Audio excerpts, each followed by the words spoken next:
సరే ఈ అసెంబ్లీలో ఈ మధ్య సీఎం చంద్రబాబు ప్రకటించారు. ఏదైతే 13 ఏళ్ళు పిల్లలు ఎవరు కూడా ఇటు సోషల్ మీడియా వాడకుండా నిషేధిస్తాం, బ్యాన్ చేస్తామంటూ కూడా ఆ నిర్ణయం పట్ల ఏమంటారు? ఆ నిర్ణయం చాలా మంచి నిర్ణయం అండి. అది ఆహ్వానించదగ్గ నిర్ణయం. పిల్లలు ప 13 సంవత్సరాల లోపు ఉన్నటువంటి వాళ్ళకి మెంటల్ మెచ్యూరిటీ ఉండదు కాబట్టి, దాన్ని సక్రమమైన మార్గంలో కాకుండా వాళ్ళు చెడు మార్గంలో వాడటానికి అవకాశం ఉంది. ఈ సమయంలో పిల్లలు చక్కగా టెక్స్ట్ బుక్స్, అలాగే నీతి కథల పుస్తకాలు, పంచతంత్ర కథల పుస్తకాలు, బాలమిత్ర ఇలాంటివి చదువుకుని వాళ్ళు నీతిని, అలాగే సమాజానికి పనికొచ్చే విలువల విద్యని వాళ్ళు చదువుకోవాల్సిన సమయంలో ఈ యొక్క సోషల్ మీడియాలో రీల్స్ చూడటం, కామెడీ బిట్స్ చూడటం, సినిమా బిట్స్ చూడటం ఇలాంటి వాటి వల్ల వాటికి బానిసలైపోయి పుస్తకాలకు దూరం అవుతున్నారు. చక్కగా బుక్ రీడింగ్ అనేది చాలా మంచి రీడింగ్ కాబట్టి ఇది చాలా మేము సంతోషిస్తున్నాం. మాకు ఇంకా ముఖ్యమంత్రి గారు తీసుకున్న చర్యని మేము సమర్థిస్తూ, ఇది 18 సంవత్సరాలు నిండే వరకు ఇలా చేస్తే మేము బాగున్నట్టుగా మేము భావిస్తున్నాం. చాలా మంచి నిర్ణయం. సార్ అంటే గతంలో చూసుకున్నట్లయితే ఏదైతే ఇటు మొబైల్స్ కావచ్చు, టెక్నాలజీ ఈ స్థాయిలో ప్రతి ఒక్కరు మొబైల్ రాకముందు కూడా చాలామంది ఇటు బుక్ రీడింగ్ అనేది ప్రధానంగా ఉండేది. ప్రతి ఒక్క చేతుల్లో కూడా బుక్ ఉంటుంది. లైబ్రరీలో ఇటు కాంపిటేటివ్ ఎగ్జామ్స్ కావచ్చు, అలాగే జ్ఞానాన్ని పెంపొందించుకోవడానికి బుక్స్ చదువుతుంటారు. ఈ మొబైల్స్ ప్రతి ఒక్కరి చేతిలో వచ్చినాక ఒకవేళ బుక్స్ లాంటి ఏదైనా చదివినా కూడా దాంట్లో చదవడం, లేదంటే ఇటువంటి సోషల్ మీడియాకి అడిక్ట్ అవ్వడం, ఈ నేపథ్యంలో ఏదైతే సీఎం చంద్రబాబు నాయుడు ఈ యొక్క చట్టం తీసుకొస్తున్న నేపథ్యంలో ఆ బుక్ రీడింగ్ అనేది అందులో మళ్ళీ వచ్చే అవకాశం ఉంటుందనుకుంటున్నాను. తప్పకుండానండి. మేము చిన్నప్పుడు కానీ, మా గురువులు కానీ ఈ పుస్తక పఠనం వల్ల చాలా నాలెడ్జ్ వచ్చేది. ఆ నీతి కథలు వీటి వల్ల, అలాగే సోషల్ అవేర్నెస్, తర్వాత ఈ ప్రపంచం ప్రస్తుతం జనరల్ నాలెడ్జి, పఠనాసక్తి, వీటి యొక్క పఠనం యొక్క ఆసక్తి ఇవన్నీ ఉండేవి.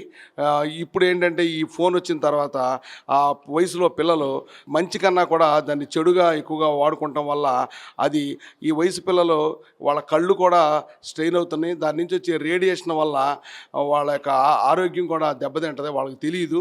తక్కువ బ్యాటరీలో కూడా వాళ్ళు వాడుతూ ఉంటారు. దానికి ఒక పర్టికులర్ బ్యాటరీలో యూజ్ చేయాలని ఉంటుంది, అవి తెలియదు. అలాగే ఇక వేరే వేరే పిల్లలకు మీద హాని కలిగించే సైట్స్ ఓపెన్ అవుతుంటే అవి ఓపెన్ చేసి వాళ్ళు చెడు వ్యసనాలకి వాటికి బానిసలు అవుతున్నారు. ఇది కనుక బ్యాన్ చేస్తే వాళ్ళు చక్కగా పుస్తకాలు, టెక్స్ట్ బుక్స్, నోట్ బుక్స్, ఇంకా ఇతర కథలు, అలాగే మంచి విలువలతో కూడినటువంటి విద్య ఉన్నటువంటి పుస్తకాలు చదువుతారు అని ఇది పిల్లల్లో మంచి తీసుకొస్తుందని మేము అనుకుంటున్నాం.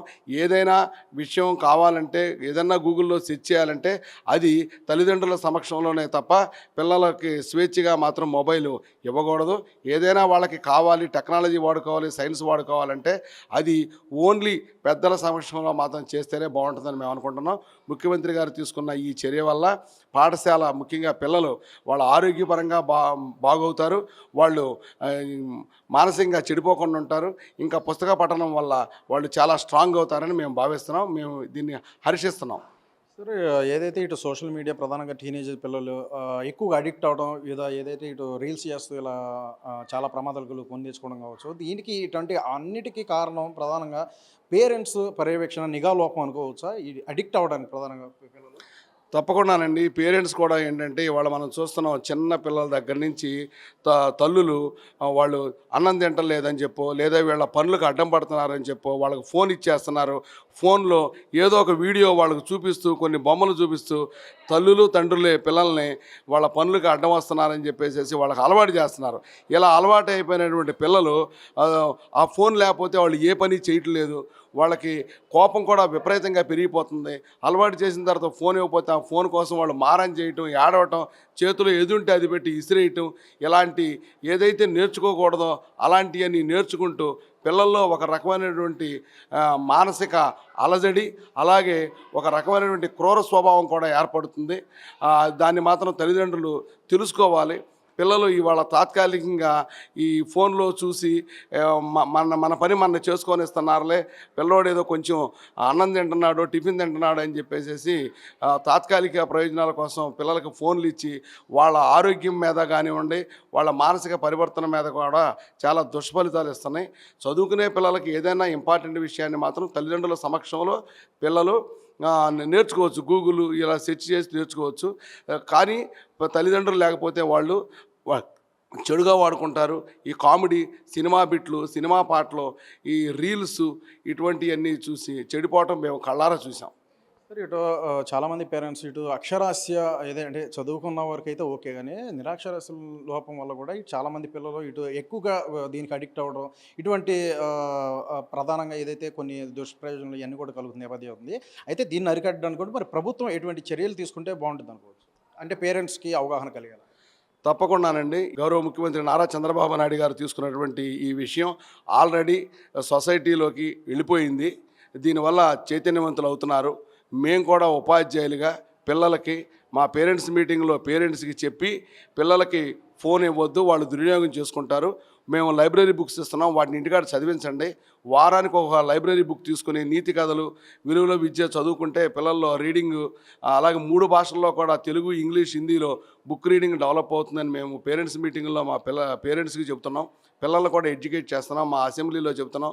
అలాగే మా యూనియన్ మీటింగుల్లో కూడా మేము ఇదే విషయాన్ని మేము ఉపాధ్యాయులుగా మేము చర్చించుకుంటూ సాధ్యమైనంత వరకు సమాజంలో మంచి మార్పు తీసుకురావాలి, సమాజం మారాలి, పిల్లలకి ఈ ఫోను ఇవ్వకూడదు, అది దుర్వినియోగం అవుతుంది, దాన్ని ఉపయోగించుకోవాలంటే మన పర్యవేక్షణ ఉండాలి, అంతేగాని అని పేరెంట్స్కి అలాగే సమాజాన్ని చైతన్యం చేయడానికి మా వంతుగా మేము కృషి చేస్తున్నాం. సమాజం కూడా మారాలి. ఇది మీడియా ద్వారా ఈ విషయం మేము అనుకుంటున్నాం. మీడియా మంచి విషయానికి మీడియా విస్తృత అవగాహన కల్పిస్తుంది. కాబట్టి ప్రజలు చైతన్యం అయ్యి తప్పకుండా వాళ్ళు పిల్లలకి ఈ సోషల్ మీడియా బ్యాన్ని పేరెంట్స్ సమాజం కూడా సమర్థించి ప్రభుత్వం చేసేటువంటి ఈ యొక్క మంచి విషయాన్ని ఎంకరేజ్ చేస్తారని, మద్దతు ఇస్తారని మేము కోరుకుంటున్నాం. నా పేరు గొరిపర్తి వెంకట శ్రీనివాసరావు. నేను CVR GMC high school incharge హెచ్ఎంగా పనిచేస్తున్నాను.